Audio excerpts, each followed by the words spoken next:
Tudo bem, pessoal? Então vamos lá, encerrando aí a sequência didática, eu vou falar sobre colisões, a matéria de hoje, tá ok? Então o que é uma colisão? Ou um choque, né? Uma colisão entre dois corpos que se movem numa mesma reta antes e depois da colisão é chamada de choque frontal ou unidimensional, que é numa direção só. Então as colisões podem ocorrer de duas maneiras distintas, dependendo aí do que ocorre com a energia cinética do sistema, antes e depois da colisão. Então eu tenho aí três tipos de colisão: elástica, inelástica e parcialmente elástica. Vou falar de uma por uma, tá ok? Então coloquei um esquema aí, tá? De duas esferas A e B, tá? Com massas MA e MB. Onde MA e MB, vamos considerar aqui a massa de MA diferente da massa de MB, tá ok? Então observa que antes da colisão, né, essa esfera vai estar numa superfície, ela não vai estar voando aqui não, tá? Coloquei aqui só para representar o esquema aí do que eu vou falar, tá? Da colisão dessa matéria aí. Então observa que o vetor da esfera A, ele é maior que o vetor da esfera B. Então significa que ele tem uma velocidade aqui, tá? Maior que a velocidade da esfera B. E a gente vai considerar as massas diferentes, ok? Então eles estão vindo em sentidos opostos. Durante a colisão, né, tá aqui, e depois da colisão, tá, o A retorna para a esquerda e o B retorna para a direita com VB' e VA'. Então observa que o vetor de A diminuiu e o de B aumentou.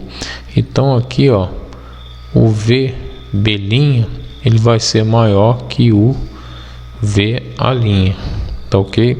Então a gente vai passar agora algumas informações, tá? Nesse esquema aí.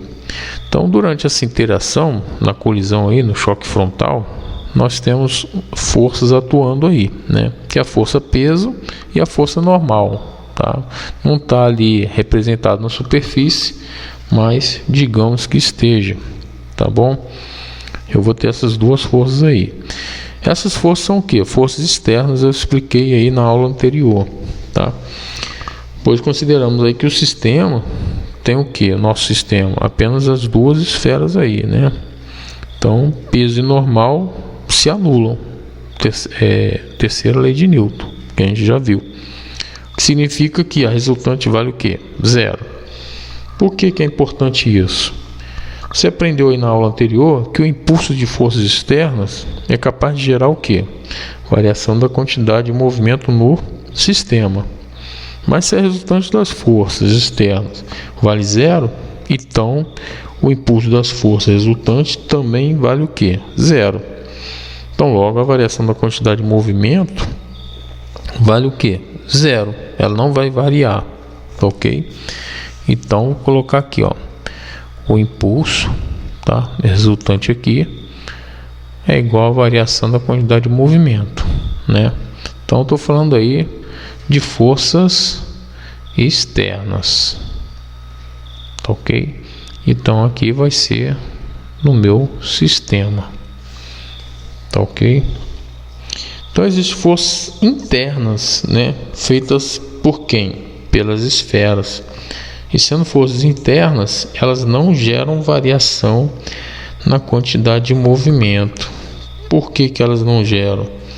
Porque elas atuam em pares de mesmo módulo e mesmo tempo de interação, e os sentidos aí opostos, né? O que uma gera de impulso para um lado, a outra vai gerar de impulso para o outro lado. Então o impulso resultante acaba sendo nulo. Por quê? Durante aqui a interação, durante o choque, elas vão se colidir aí num determinado aqui intervalo de tempo, ΔT, né? Então eu vou ter aqui a força, uma força aqui F já em B, né? E uma força aqui F de B em A, tá ok? Então elas vão interagir no mesmo intervalo de tempo. Então essa vai gerar aqui, depois da colisão, um impulso que eu vou chamar de IA para cá, e essa aqui um impulso de IB para cá. Quantidade de movimento também, que vai ter massa aqui e velocidade, né? Então por isso que vai ser o que? Zero o impulso resultante, né? Que eles vão ter essas forças aqui, F de A em B, em módulo, vai ser igual a força de F de B em A, tá ok? Nesse mesmo intervalo de tempo, então vai gerar o mesmo impulso, tá? Então, durante a colisão, a quantidade de movimento do sistema, ela vai ser conservativa. Então, o que você tem de quantidade de movimento antes, você vai ter de quantidade de movimento depois. Então tá aqui, a quantidade de movimento antes do choque, da colisão, é igual a quantidade de movimento depois do choque, tá ok? Isso será verdade independente de que? De qualquer tipo aí de colisão, tá? Essa conservação da quantidade de movimento, ela vale para qualquer um dos três tipos de colisões ali, tá? E a quantidade de movimento, a grandeza escalar ou vetorial? Bom, a gente já aprendeu aí que é uma grandeza vetorial, tá ok? E nessa aula também a gente vai fazer uma análise da energia, uma análise energética em cada tipo de colisão, tá ok? Então vamos para o próximo slide. Então coloquei aí um esquema, né? São dois corpos, duas esferas com massas diferentes, V1 e V2. Após a colisão, eu vou ter V1 linha e V2 linhas, tá ok? Então aqui, ó, mesmo raciocínio. A quantidade de movimento antes vai ser igual a quantidade de movimento depois. Então, pessoal, coloquei A aqui de antes e D aqui de depois, tá ok? Então não é esfera A e esfera B, não. Então, além da quantidade de movimento se conservar, como no primeiro caso aí, a energia mecânica do sistema antes da colisão também será igual à energia mecânica depois da colisão. Então, esse tipo de colisão não há dissipação de energia, tá ok? Então, eu vou colocar aqui a energia mecânica antes vai ser igual à energia mecânica depois, no tipo de colisão elástica. O que acontece aqui também? Os corpos se separam.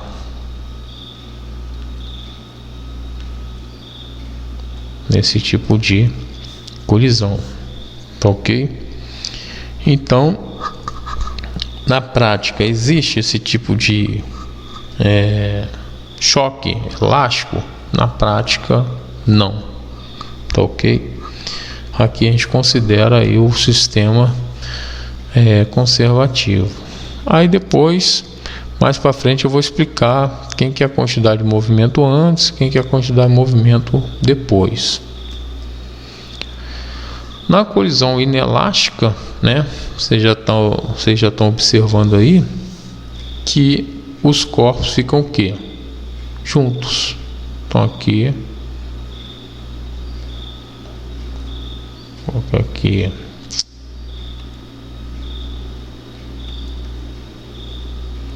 Os corpos permanecem juntos. Os corpos permanecem juntos. Então aqui após a colisão, tá ok? Bom, o que mais? A quantidade de movimento também, falei lá no slide anterior, ela vai se conservar. A quantidade de movimento antes é igual a quantidade de movimento depois. Então essa colisão aí, inelástica, é a colisão que mais acontece aí no cotidiano. Ela conserva a quantidade de movimento, mas há o que? Dissipação de energia, tá? Então aqui vai haver dissipação de energia. Como que é essa dissipação de energia?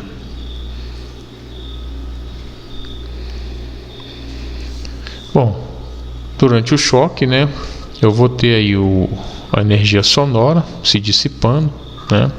Vou ter uma deformação também devido ao choque, né? Aí essa deformação aí durante o choque ela causa atrito, e atrito causa o quê? Calor. Então essa dissipação também vai ser em forma de calor. E aqui, pessoal, a energia mecânica depois do choque ela vai ser menor que a energia mecânica antes do choque, tá ok? Porque ela vai perder energia, tá ok? Durante a colisão ela vai perder aí energia. Bom, então aqui eu tenho uma outra situação, tá? Mesa de sinuca. Então suponha duas esferas aí, A e B, colidem de tal modo em suas energias cinéticas antes e depois da colisão. Diversos valores mostrados na figura a seguir. Então aqui, ó, se eu observar, a energia cinética de A, vou estar falando aqui em dados. A energia cinética de A aqui vale 8 joules, tá ok?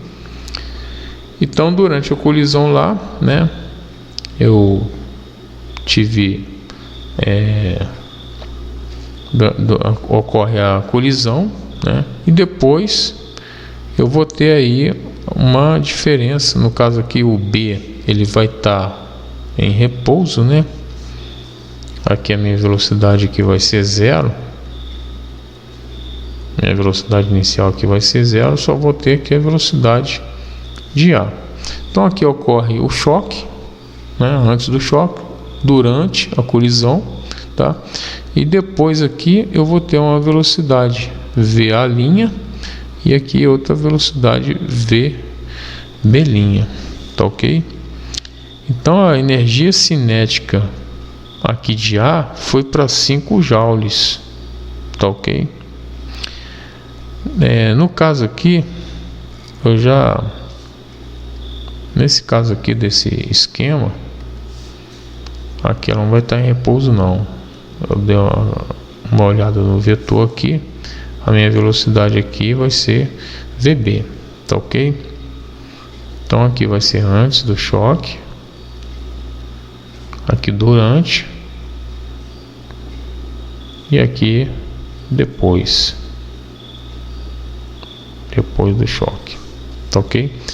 Então ó, eu tenho a velocidade em A, tem velocidade em B, que vale o que? A energia cinética 4 joules e de A 8 joules. Se você somar aqui a energia mecânica antes, vai dar o que? 12 joules, tá ok?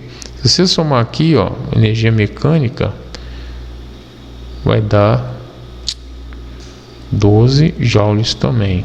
Então esse é um tipo de choque elástico, colisão elástica, tá ok? Então observe que, se calcularmos a energia cinética total do sistema, encontraremos antes da colisão 12 joules e após a colisão também 12 joules. Então nesse caso a energia cinética total dos corpos que colidiram se conservou. A quantidade de movimento antes também, pessoal, vai ser igual à quantidade de movimento depois. Isso aí vale para qualquer tipo de colisão. Então, esse tipo de colisão na qual, além da conservação de movimento, que sempre ocorre, né, há também a conservação da energia cinética. Então, é uma característica da colisão que elástica. Colisão perfeitamente inelástica agora. Então, você já vai sabendo aí a diferença de uma para outra. Então é aquela onde a energia cinética não se conserva. É o que eu falei anteriormente. Eu vou ter uma dissipação da energia. Então isso ocorre porque parte da energia cinética das partículas envolvidas durante a colisão se transforma em energia térmica, sonora e etc. Não se esqueça, mesmo a energia cinética não se conservando, a quantidade de movimento do sistema se conserva durante a colisão.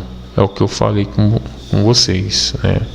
Aqui também a quantidade de movimento antes é igual a quantidade de movimento depois, porque no nosso sistema a gente vai considerar os corpos ali envolvidos.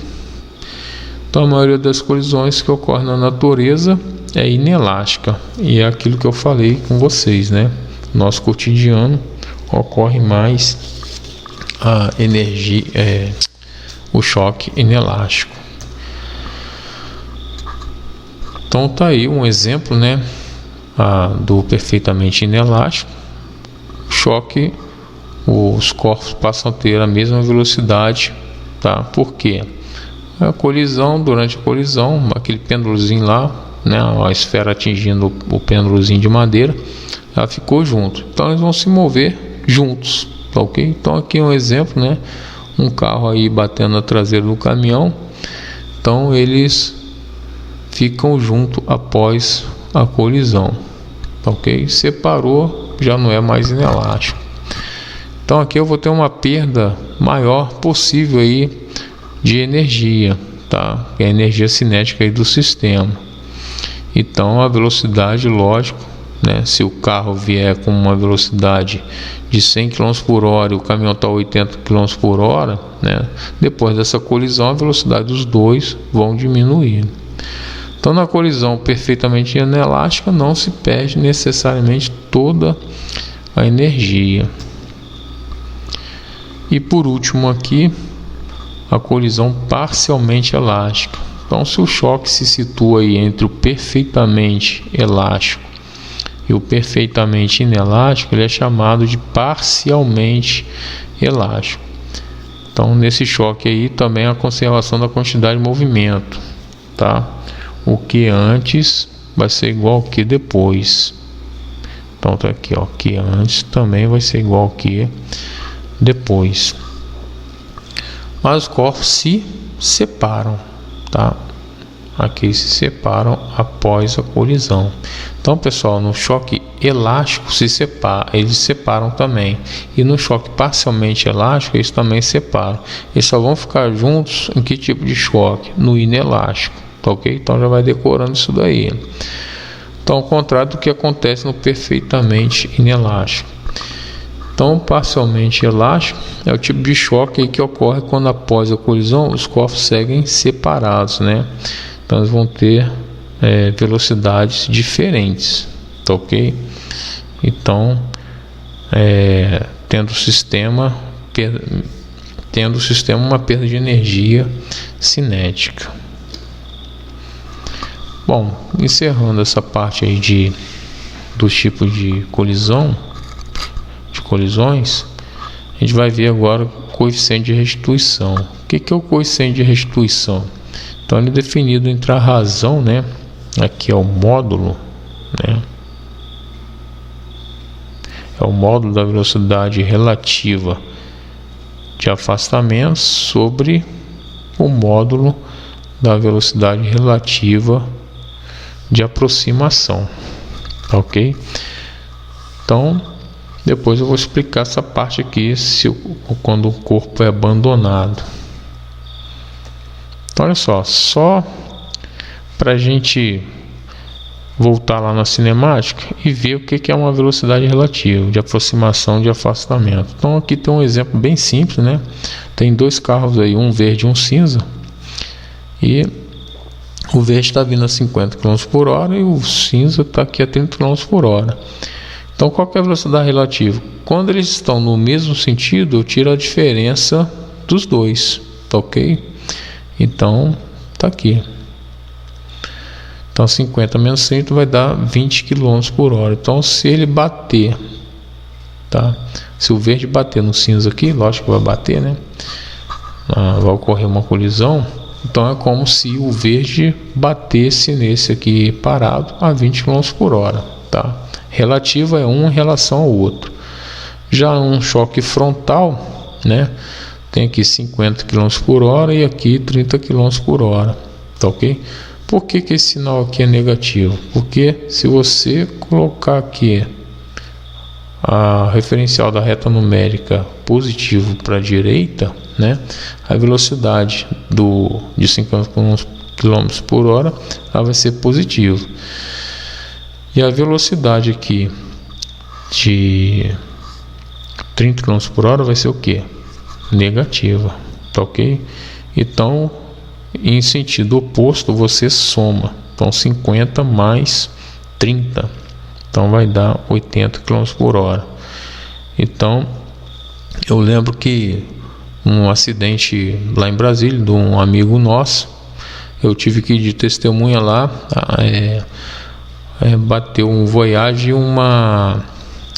um Tempra na época. Então o Tempra estava a 130 e o Voyage a 140. Então na colisão aí você soma as velocidades, tá ok? Então o coeficiente de restituição, tá, é um número puro, né? Ele é adimensional, ele não tem unidade de medida, tá ok? Então, extremamente útil aí na classificação e equacionamento de uma colisão. Então, na elástica, eu vou ter a velocidade relativa de aproximação igual de afastamento. Por quê? Porque o coeficiente de restituição na elástica, ele vale 1. Então, a velocidade relativa de afastamento sobre a velocidade relativa de aproximação. Se ele vale 1, fazendo essa conta aí, ó, vai ficar igual as duas velocidades, tá? O que implica que a energia cinética antes da colisão é igual à energia cinética depois da colisão, tá ok? Já na inelástica, né, vai estar entre 0 e 1, tá ok? Então eu vou ter aqui, se está entre 0 e 1,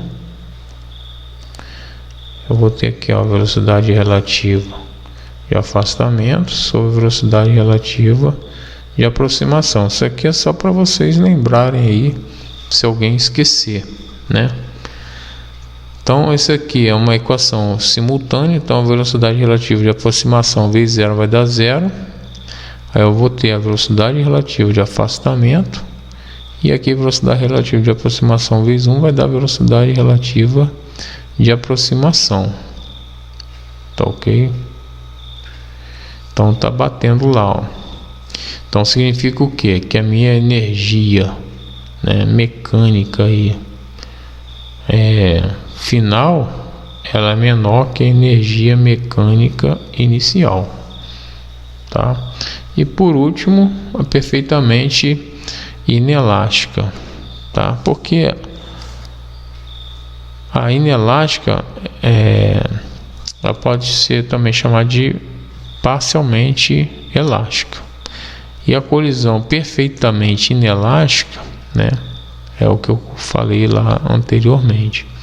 Então, aqui os corpos ficam juntos, né? Então, se o coeficiente de restituição é 0, então a velocidade relativa de afastamento sobre a velocidade relativa de aproximação vale 0. Então, velocidade relativa de aproximação vezes 0 vai dar 0. Então, velocidade relativa de afastamento aqui vai ser o que?